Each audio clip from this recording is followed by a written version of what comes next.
Hi hello ನಮಸ್ತೆ, ನಾನು ನಿಮ್ಮ ಗೀತಾ ಸಂತೋಷ್. ಸಿರಿ ಸಂಭ್ರಮ ಚಾನಲ್ಗೆ ನಿಮ್ಮೆಲ್ರಿಗೂ ಸ್ವಾಗತ. ಇನ್ನೂ ನನ್ನ ಚಾನಲ್ನ ಸಬ್ಸ್ಕ್ರೈಬ್ ಆಗಿಲ್ಲ ಅಂದರೆ ಪ್ಲೀಸ್ ಸಬ್ಸ್ಕ್ರೈಬ್ ಆಗಿ, ಹಾಗೆ ಬೆಲ್ ಬಟನ್ನ ಕ್ಲಿಕ್ ಮಾಡೋದನ್ನ ಮರಿಬೇಡಿ. ಬನ್ನಿ ಹಾಗಾದರೆ ಇವತ್ತಿನ ವಿಡಿಯೋದಲ್ಲಿ ಹಳ್ಳಿ ರೀತಿಯಲ್ಲಿ ಯಾವ ರೀತಿಯಾಗಿ ಚಿಕನ್ ಸಾಂಬಾರು ಮಾಡೋದು, ಹಾಗೆ ಡಿಫ್ರೆಂಟಾಗಿ ಪೆಪ್ಪರ್ ಫ್ರೈನ ಯಾವ ರೀತಿಯಾಗಿ ಮಾಡೋದು ಅಂತ ನಾನು ಇವತ್ತಿನ ವಿಡಿಯೋದಲ್ಲಿ ನಿಮ್ಮೆಲ್ರಿಗೂ ತಿಳಿಸ್ಕೊಡ್ತಾ ಇದ್ದೀನಿ. ನಾನಿಲ್ಲಿ ಒಂದು ಅರ್ಧ kg ಆಗುವಷ್ಟು ಚಿಕನ್ನ ತೊಳೆದು ಅರಿಶಿಣದ ಪುಡಿ ಹಾಕಿ ತೊಳೆದು ರೆಡಿ ಮಾಡಿ ಇಟ್ಕೊಂಡಿದ್ದೀನಿ. ನಾನಿಲ್ಲಿ ಮೊದಲನೇದಾಗಿ ಚಿಕನ್ ಸಾಂಬಾರ್ಗೆ ರೆಡಿ ಮಾಡ್ಕೊತಾ ಇದ್ದೀನಿ.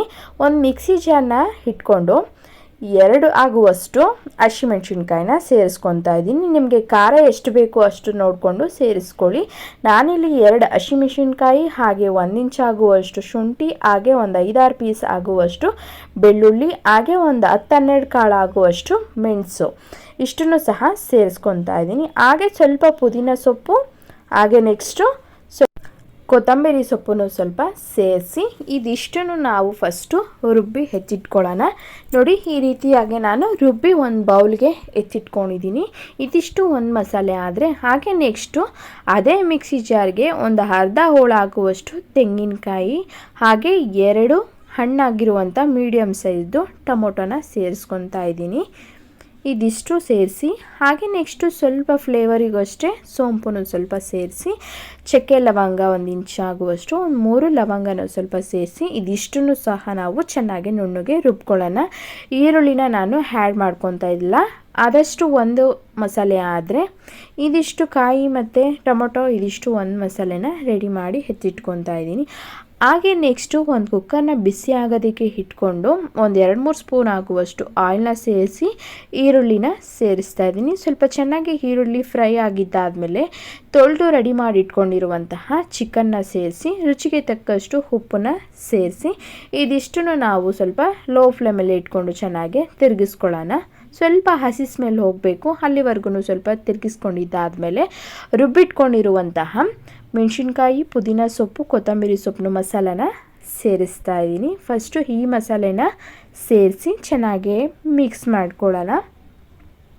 ಈ ರೀತಿಯಾಗಿ ಮಾಡೋದ್ರಿಂದ ಟೇಸ್ಟು ಚೆನ್ನಾಗಿ ಬರುತ್ತೆ, ಮತ್ತು ಪುದೀನ ಮತ್ತು ಕೊತ್ತಂಬರಿ ಹಾಕಿ ರುಬ್ಬಿಟ್ಕೊಂಡಿರುವಂಥ ಮಸಾಲೆ ಚೆನ್ನಾಗಿ ಟೇಸ್ಟು ಚೆನ್ನಾಗಿ ಹಿಡಿಯುತ್ತೆ ಅಂತ ಹೇಳಿಬಿಟ್ಟು ನಾನಿವಾಗ ಈ ರೀತಿಯಾಗಿ ಫಸ್ಟೇ ಈ ಮಸಾಲೆನ ಸೇರಿಸಿ ಚೆನ್ನಾಗಿ ಸ್ವಲ್ಪ ಒಂದು 5 ಅಥವಾ 10 ನಿಮಿಷಗಳ ಕಾಲ ಸ್ವಲ್ಪ ಕುದಿ ಬಂದು ಮಸಾಲೆ ಸ್ವಲ್ಪ ಚೆನ್ನಾಗಿ ಹಿಡಿಯೋವರೆಗೂ ನಾವು ಇದನ್ನು ಬೇಯಿಸ್ಕೊಳ್ಳೋಣ.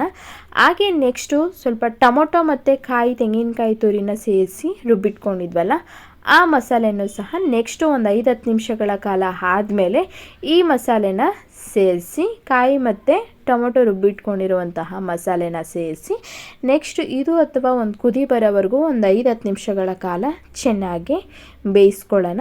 ಮಧ್ಯದಲ್ಲಿ ತಿರುಗಿಸ್ಕೊತಾ ಇದ್ದು ಸ್ವಲ್ಪ ಲೋ ಫ್ಲೇಮಲ್ಲಿ ಇಟ್ಕೊಂಡು ಚೆನ್ನಾಗಿ ತಿರುಗಿಸ್ಕೊಂಡು ಮಿಕ್ಸಿ ಜಾರ್ ತೊಳೆದಿಟ್ಕೊಂಡಿರುವಂಥ ನೀರು ಸ್ವಲ್ಪ ಒಂದು 5-10 ನಿಮಿಷಗಳ ಕಾಲ ಆದಮೇಲೆ ನಮಗೆ ಎಷ್ಟು ನೀರು ಪ್ರಮಾಣ ಬೇಕೋ ಅಷ್ಟು ನೀರನ್ನ ಆ್ಯಡ್ ಮಾಡಿಕೊಂಡು ಚೆನ್ನಾಗಿ ತಿರುಗಿಸ್ಕೊಳ್ಳೋಣ.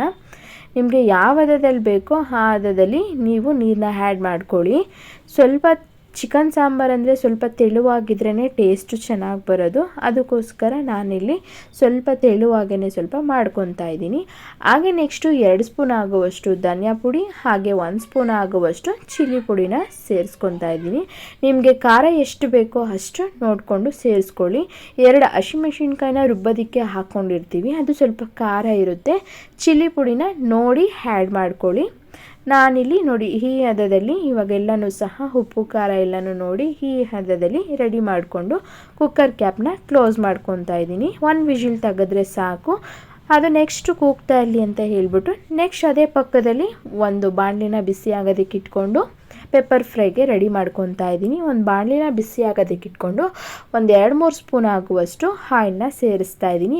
ಆಯಿಲು ಸ್ವಲ್ಪ ಚೆನ್ನಾಗಿ ಬಿಸಿ ಆಗಿದ್ದಾದಮೇಲೆ ಫ್ಲೇವರ್ಗೋಸ್ಕರ ಸ್ವಲ್ಪ ಕಸ್ತೂರಿ ಮೇಥಿನ ಸೇರಿಸ್ಕೊತಾ ಇದ್ದೀನಿ. ಬೇಕಂದರೆ ಹಾಕ್ಕೊಳ್ಳಿ ನಿಮಗೆ ಫ್ಲೇವರ್ಗೆ, ನಾನಿಲ್ಲಿ ಆಪ್ಷನಲ್ಲು, ಬೇಕಂದರೆ ಆ್ಯಡ್ ಮಾಡ್ಕೊಳ್ಳಿ, ಇಲ್ಲಾಂದರೆ ಸ್ಕಿಪ್ ಮಾಡಿ. ಹಾಗೆ ನೆಕ್ಸ್ಟು ಒಂದು 2 ಗೆಡ್ಡೆ ಆಗುವಷ್ಟು ಈರುಳ್ಳಿನ ಸಣ್ಣದಾಗಿ ಕಟ್ ಮಾಡಿ ಸೇರಿಸ್ಕೊತಾ ಇದ್ದೀನಿ. ಹಾಗೆ ಸ್ವಲ್ಪ ಎಲ್ಲನೂ ಸ್ವಲ್ಪ ಫ್ರೈ ಆಗಿದ್ದಾದಮೇಲೆ 2 ಹಸಿಮೆಣಸಿನ್ಕಾಯಿನೂ ಸ್ವಲ್ಪ ಹಾಗೆ ಕಟ್ ಮಾಡ್ದಿರಾನೆ ಸೇರಿಸಿ ಚೆನ್ನಾಗಿ ಮಿಕ್ಸ್ ಮಾಡಿಕೊಂಡು 1 ಸ್ಪೂನ್ ಆಗುವಷ್ಟು ಶುಂಠಿ ಬೆಳ್ಳುಳ್ಳಿ ಪೇಸ್ಟನ್ನು ಸ್ವಲ್ಪ ಸೇರಿಸಿ ಮಿಕ್ಸ್ ಮಾಡ್ಕೊತಾ ಇದ್ದೀನಿ. ನಾನಿಲ್ಲಿ ಫ್ರಿಜ್ಜಲ್ಲೇ ಯಾವಾಗಲೂ ಪೇಸ್ಟ್ನ ರೆಡಿ ಮಾಡಿ ಇಟ್ಕೊಂಡಿರ್ತೀನಿ. ಹಾಗೆ ನೆಕ್ಸ್ಟು 1 ಹಿಡಿ ಆಗುವಷ್ಟು ಕರಿಬೇವು ಸೊಪ್ಪನ್ನ ಸೇರಿಸ್ತಾ ಇದ್ದೀನಿ.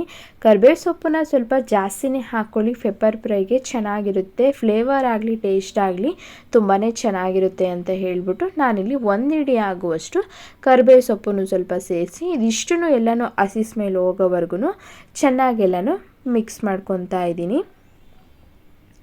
ಹಾಗೆ ನೆಕ್ಸ್ಟು ಇದೆಲ್ಲನೂ ಚೆನ್ನಾಗಿ ಮಿಕ್ಸ್ ಮಾಡ್ಕೊಂಡಿದ್ದಾದಮೇಲೆ ಒಂದು 4 ಪೀಸ್ ಆಗುವಷ್ಟು ಜಜ್ಜಿಟ್ಕೊಂಡಿರುವಂತಹ ಬೆಳ್ಳುಳ್ಳಿನ ಹಾಗೆ ಸ್ವಲ್ಪ ಸೇರಿಸ್ತಾ ಇದ್ದೀನಿ.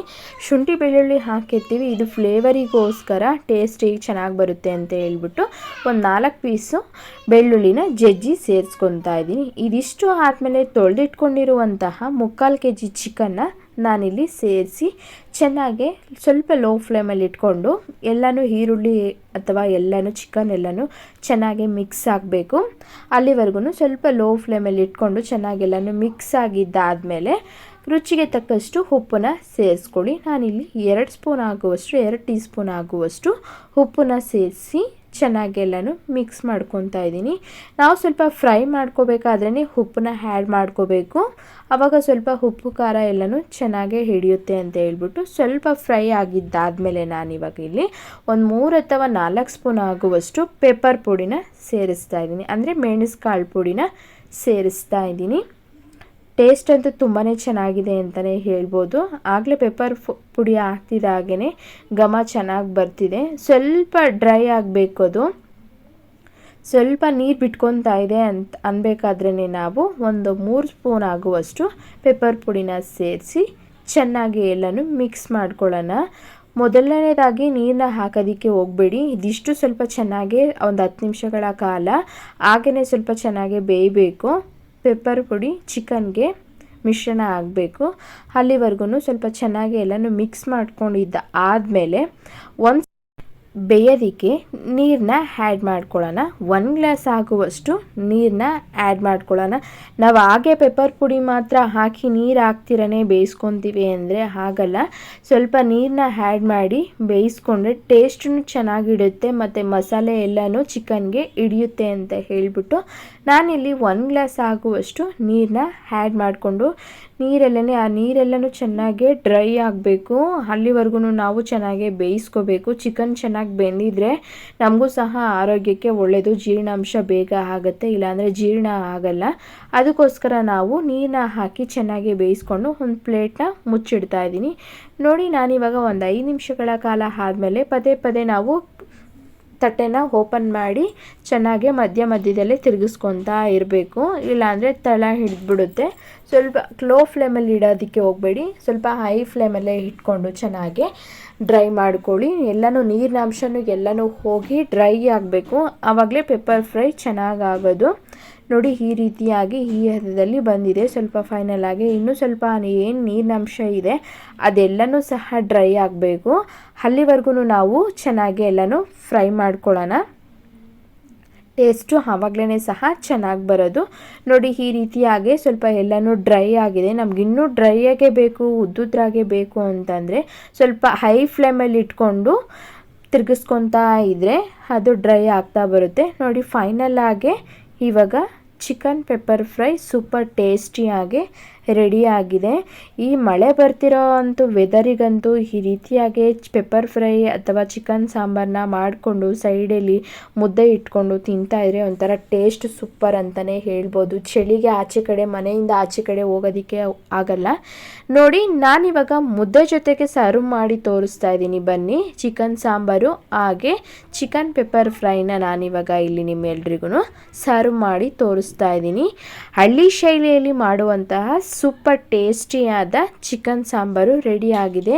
ನೀವು ಒಮ್ಮೆ ಟ್ರೈ ಮಾಡಿ. ಈ ರೀತಿಯಾಗಿ ತುಂಬಾ ಟೇಸ್ಟ್ ಅಂತೂ ಚೆನ್ನಾಗಿದೆ ಅಂತಲೇ ಹೇಳ್ಬೋದು. ನಿಮ್ಮೆಲ್ರಿಗೂ ಈ ವಿಡಿಯೋ ಇಷ್ಟ ಆಗಿದೆ ಅಂತ ತಿಳ್ಕೊತೀನಿ.